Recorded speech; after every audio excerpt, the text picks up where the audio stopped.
that the working environment is conducive for both the employer and the employee. In studio with me is Margaret Kinyanjui. She is the principal from the College of Human Resource Management, and Stephen Amadalo. He is employee and labor relations expert. Welcome to the studio. And as we just go straight ahead into this conversation, when we talk about employer-employee relationship and how that needs to be made to be understanding, to be good for both parties, what are we looking at? What are some of the issues that do exist that need to be addressed? Okay, when we talk about employee relations, this is the gist of any workplace. Mm-hmm. This is the center bond, so to speak, of any relationship, because if the employee is not happy with what they are doing, then they will not serve their employer effectively. Now, in this country, Article 41 of our Constitution is the anchor. But being the anchor, we have not had a lot of legal standards to which we can be able to define what is favorable labor practice. And therefore, it is left to various organizations to set up and understand how do we bring about a conducive work environment, as you mentioned earlier. And this begins from the CEO or the owner of the business. The owner of the business has to set a standard, and that standard must be first and foremost humane. Dignity of employees is one of the things that we must be able to look at when they are working in a particular environment. Is it catering for their welfare? And some of these things are very, very basic. Things like water at the place of work, food, aeration, light, and even just interpersonal relationship. One of the things that has come out very strongly from the time when we had the Sexual Offences Act enacted in this country is the sexual harassment policy at the place of work. Despite the fact that the law says 20 employees in working together, we encourage employers who have got even 5 people just working together, because we all come from different backgrounds, and we want to ensure that these people are able to relate one with the other. And I'll come to you, Margaret, now. You come from an institution that handles pretty much the human resource managers that we have. Now, yes. When we talk about the importance of these departments in every institution, that just how critical are they when we sit and we say we have a HR department? What do they bring to an institution? Thank you. Thank you so much, and thank you for having us this morning. Like you rightly say, our college, as per the name, flagship is HR. And most of our students come from that background. Employee and employer relations is really, really critical. And what we've done is ensure that every course program that we have at the college has that component. So if it is matters regarding employee relations, if it's matter regarding labor relations or labor laws, we ensure that that is covered adequately. And not just because it's in the curriculum. We go further by bringing practitioners in the field, people from the industry, just to bring the practice into the class to make sure that the students understand what is out there for them. Other than that, once, of course, our students have graduated, we have gone a step further, because our college doesn't just do academic programs. We also have what we call non-academic programs.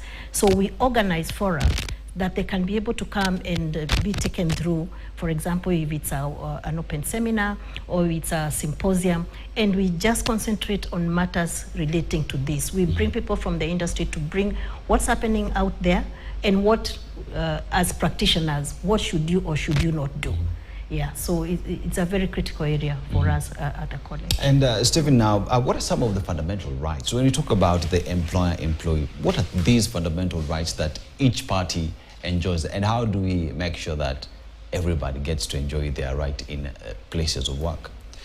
Well, one of the fundamental rights is, as I said, dignity of an individual. Article 27, I think 28, talks about that everybody has an inherent dignity which should not be alienated from them.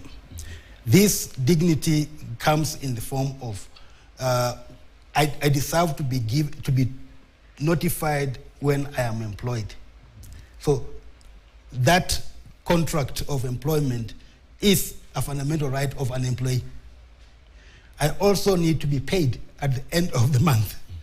So if I'm working for you, for example, I should expect that. I should expect that you will give me a proper guideline of exactly what is expected of me. And that is what we do in job description. I should also be given a place to work, be it an office, be it if I'm a driver, a car. Specifically, I have to be given a place to work. So these are fundamental rights from the employee's side. What about the employer? The employer needs also to be recognized that, he is the one who owns the capital. And therefore, he has got a right to that property not being destroyed or being negligently handled. And therefore, these are rights that are there. And every right comes with responsibility. Yes. Mm-hmm. Yeah. And Margaret, now, it talks about rights and responsibility of every party. But now the most important part is to cascade this information to everyone so that they understand it.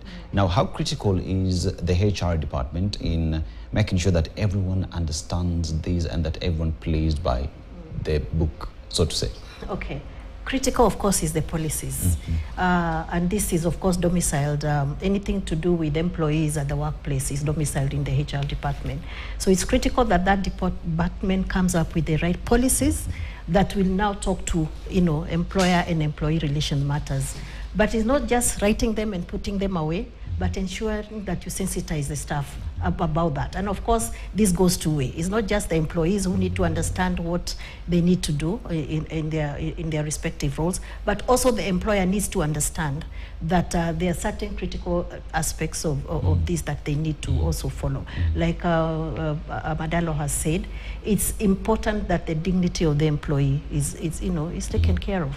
Yeah, so policy is really, really important, and sensitizing the employees about it, constantly making sure that everybody understands what is in those policies. And now, Madalo, when we talk about there is always an aspect of economic responsibility on both sides. An employee has to do A, B, C, D for them to be paid. An employer has to make sure that after getting that which they've cascaded down in their policies, that they pay.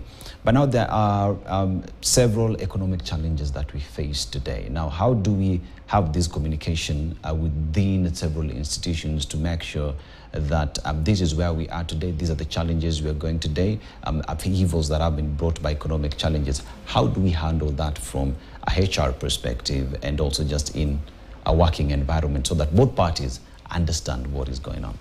Yeah, I'll pick up from where Madam CEO, I call her Madam CEO from because she's the head of the college, left. Those policies, once they have been made, we have to have always an engagement between the employer and the employee. And the HR is actually the link between the two. And how do we engage? We engage by constantly communicating.